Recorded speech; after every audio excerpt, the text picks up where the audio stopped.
شروع اللہ کا نام لے کر جو بڑا مہربان نہایت رحم والا ہے۔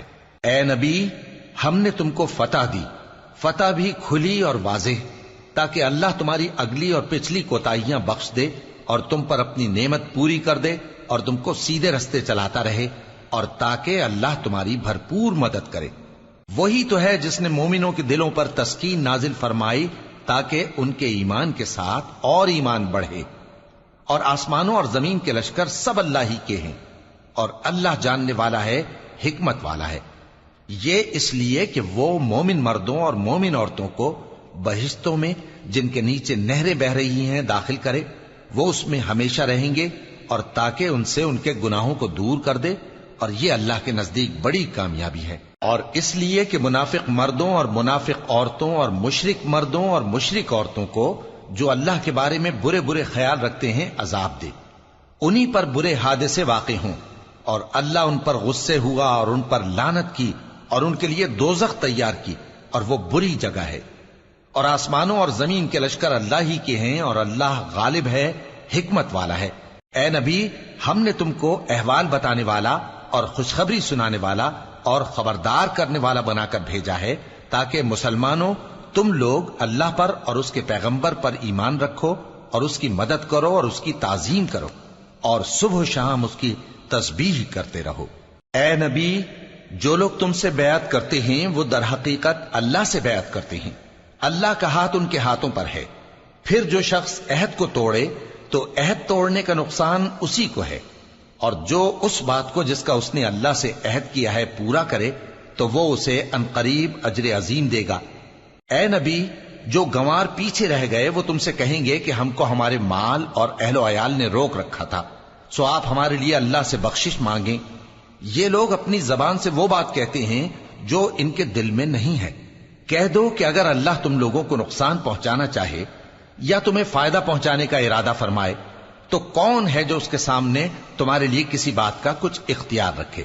کوئی نہیں، بلکہ جو کچھ تم کرتے ہو اللہ اس سے واقف ہے۔ بات یہ ہے کہ تم لوگ یہ سمجھ بیٹھے تھے کہ پیغمبر اور مومن اپنے اہل و عیال میں کبھی لوٹ کر آنے ہی کے نہیں، اور یہی بات تمہارے دلوں کو اچھی معلوم ہوئی اور اسی وجہ سے تم نے برے برے خیال کیے، اور آخر کار تم ہلاکت میں پڑ گئے۔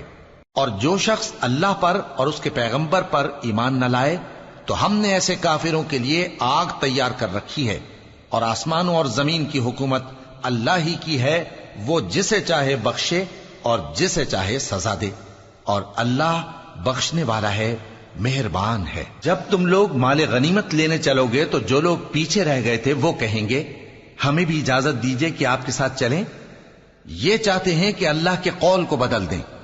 کہہ دو کہ تم ہرگز ہمارے ساتھ نہیں چل سکتے، اسی طرح اللہ نے پہلے سے فرما دیا ہے۔ پھر کہیں گے نہیں، تم تو ہم سے حسد کرتے ہو۔ بات یہ ہے کہ یہ لوگ سمجھتے ہی نہیں مگر بہت کم۔ اے نبی، جو گنوار پیچھے رہ گئے تھے ان سے کہہ دو کہ تم جلد ایک سخت جنگجو قوم کے ساتھ جنگ کے لیے بلائے جاؤ گے، ان سے تم یا تو جنگ کرتے رہو گے یا وہ ہار مان لیں گے۔ اگر تم حکم مانو گے تو اللہ تم کو اچھا بدلہ دے گا، اور اگر منہ پھیر لو گے جیسے پہلی دفعہ پھیرا تھا تو وہ تم کو بڑی تکلیف کی سزا دے گا۔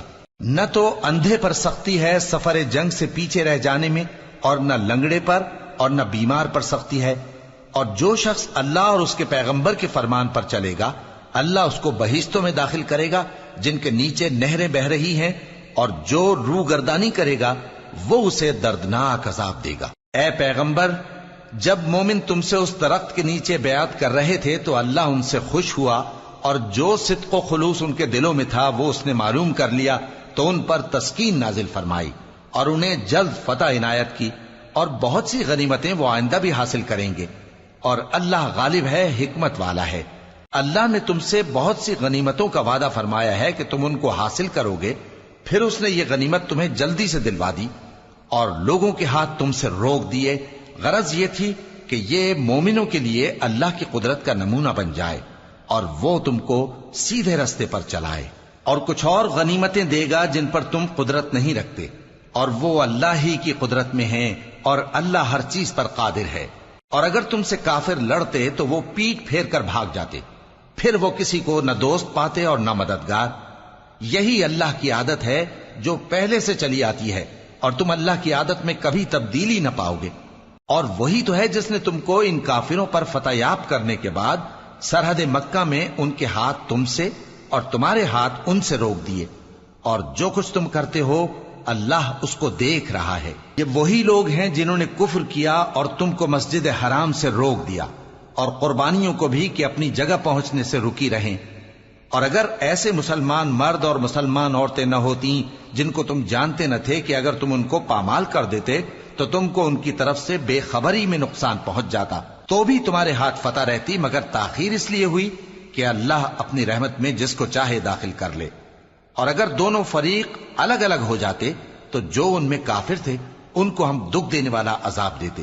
جب کافروں نے اپنے دلوں میں ضد کی، اور ضد بھی جاہلیت کی، تو اللہ نے اپنے پیغمبر اور مومنوں پر اپنی طرف سے تسکین نازل فرمائی اور ان کو پرہیزگاری کی بات پر قائم رکھا، اور وہ اسی کے مستحق اور اہل تھے، اور اللہ ہر چیز سے خبردار ہے۔ بے شک اللہ نے اپنے پیغمبر کو سچا اور صحیح خواب دکھایا تھا کہ تم انشاءاللہ مسجد حرام میں اپنے سر منڈوا کر یا اپنے بال ترشوا کر امن و امان سے داخل ہوگے اور کسی طرح کا خوف نہ کرو گے۔ جو بات تم نہیں جانتے تھے اللہ کو معلوم تھی، سو اس نے اس سے پہلے ہی جلد ایک فتح عطا فرمائی۔ وہی تو ہے جس نے اپنے پیغمبر کو ہدایت کی کتاب اور دین حق دے کر بھیجا تاکہ اس کو تمام دینوں پر غالب کرے، اور حق ثابت کرنے کے لیے اللہ ہی کافی ہے۔ محمد صلی اللہ علیہ وآلہ وسلم اللہ کے پیغمبر ہیں، اور جو لوگ ان کے ساتھ ہیں وہ کافروں کے مقابلے میں تو سخت ہیں اور آپس میں رحم دل۔ اے دیکھنے والے، تو ان کو دیکھتا ہے کہ اللہ کے آگے جھکے ہوئے سر بسجود ہیں اور اللہ کا فضل اور اس کی خوشنودی طلب کر رہے ہیں۔ کثرت سجود کے اثر سے ان کی پیشانیوں پر نشان پڑے ہوئے ہیں۔ ان کے یہی اوصاف تورات میں ہیں اور یہی اوصاف انجیل میں ہیں۔ وہ گویا ایک کھیتی ہے جس نے پہلے زمین سے اپنی سوئی نکالی، پھر اس کو مضبوط کیا، پھر موٹی ہوئی، اور پھر اپنے تنے پر سیدھی کھڑی ہو گئی، اور لگی کھیتی والوں کو خوش کرنے تاکہ کافروں کا جی جلائے۔ جو لوگ ان میں سے ایمان لائے اور نیک عمل کرتے رہے ان سے اللہ نے گناہوں کی بخشش اور اجر عظیم کا وعدہ کیا ہے۔